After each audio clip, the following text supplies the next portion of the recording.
So we're already halfway through the year. A few days back, I shared my picks for the best movies of 2021 thus far, and today we're gonna look at my picks for the worst movies of 2021 thus far.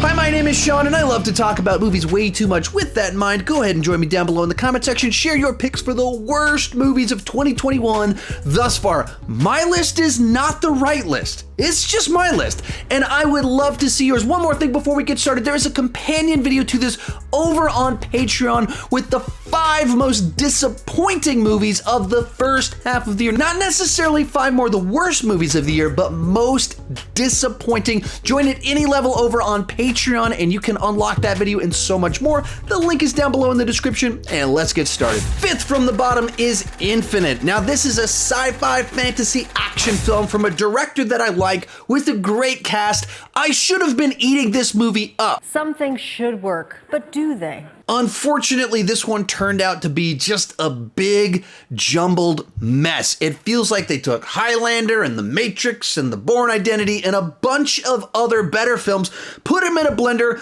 mixed them up, and then tried to make you chug it down, and it just doesn't come together. It does not taste good. Nothing feels properly developed. Mark Wahlberg feels miscast as the lead character. It's a movie that feels like they reworked it in the editing room. Dylan O'Brien is barely in this movie. It feels like his whole section was trimmed and transformed into flashbacks sprinkled throughout the entire film.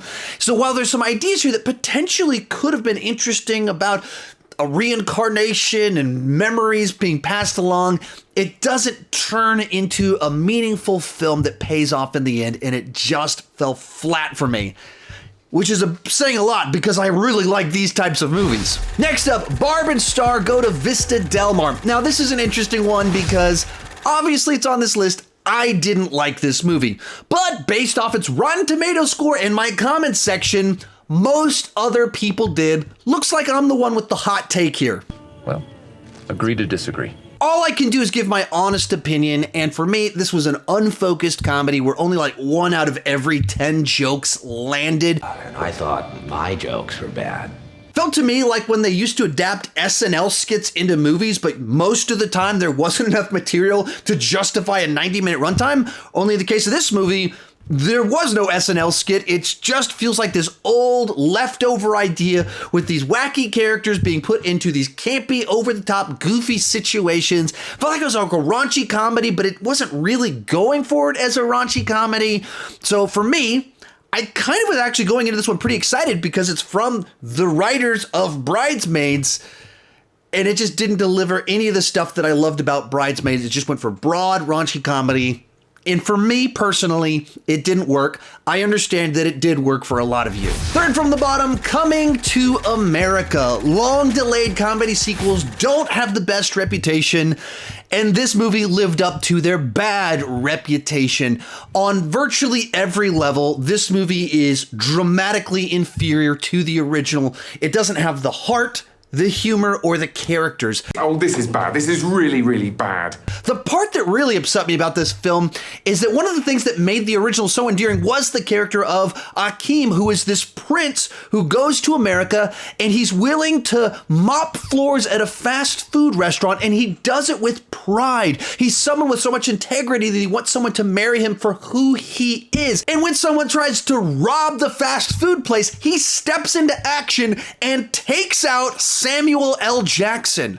But then in this movie, he's written to be weak, passive, and manipulative. All the things that made him great in the original are gone, and the characters that are brought into place around him aren't remotely interesting enough to fill in the gaps. So instead, you just get a movie that's going through the motions, trying to rehash some of the stuff that worked before, but it absolutely misses everything that I loved about the original one and made it a comedy that stood the test of time. This one, I forgot about it the day after I watched it. Real quick before I give you my bottom 2, be sure to join me down below in the comment section. Let me know your picks for the worst movies of the year thus far. My list is not the right list. It's just my list, and I would love to see yours. And when it comes to a list like this, legitimately, these movies didn't work for me. Maybe they did work for you, and that's awesome, and that's what makes movies so much fun. Also, remember there is a companion video that goes along with them with the 5 most disappointing movies of the first half of the year. That's over on Patreon. Join at any level, and you can unlock that video and literally about 100 more videos and 100 more live streams. Our dishonorable runner-up, Thunder Force. Now, the central premise here about middle-aged women becoming superheroes is actually a really good setup for a superhero movie during the current era where these are the dominant blockbusters. That's a bit of a clever twist on the genre. Unfortunately, this is just another Melissa McCarthy vehicle using the exact same bag of tricks that she uses in all of her other lowbrow comedies, in particular the ones like this one, where she teams up with her husband as the writer and director.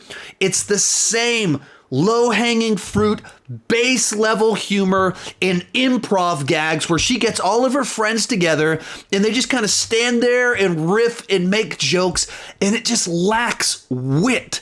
And I think what makes it so frustrating to me is that she can be really funny. She can actually carry a movie and do a good job, but so often, especially when she's working with her husband, she just goes for the lowest common denominator, and everyone involved in this project has done better things. And that's frustrating when you have a good premise, a cast that can be entertaining, and you just get something like this. But the worst movie of the year thus far, Cosmic Sin, a direct-to-video Bruce Willis and Frank Grillo film, and it's just awful and incompetent on virtually every single level. The basic premise and setup is fairly straightforward, yet somehow the movie is still incredibly confusing and you don't know exactly why things are happening. A few costumes almost look good until you see them in the light and realize they don't look good at all. The acting across the board is pretty atrocious, and it feels like everyone is reading their lines for the first time while the scene is being shot, and I wouldn't be terribly surprised if that's not far off from what actually happened on set. You could tell they were trying to get as many days out of the big names as they could, and therefore they're like awkwardly in green screen or just shot by themselves, intercut with the rest of the cast. All in all, a really poorly made film that has a story that's derivative of 1,000 better sci-fi action films, and using the name of Bruce Willis to try and get you to watch it, to click on it. You suck. You suck. The only thing that keeps this movie watchable is that it doesn't overstay its welcome, and there's no shortage of sequences with people shooting ray guns, going pew pew pew pew pew, killing things. Besides that, it has absolutely nothing to offer. Easily, this is the worst movie that I've seen thus far this year. If you enjoyed this video, you can check out my picks for the best movies of 2021 thus far right over there. If you want that companion video with the most disappointing movies of the year thus far, the link is down below in the description. Thank you so much for watching, and keep talking movies too much.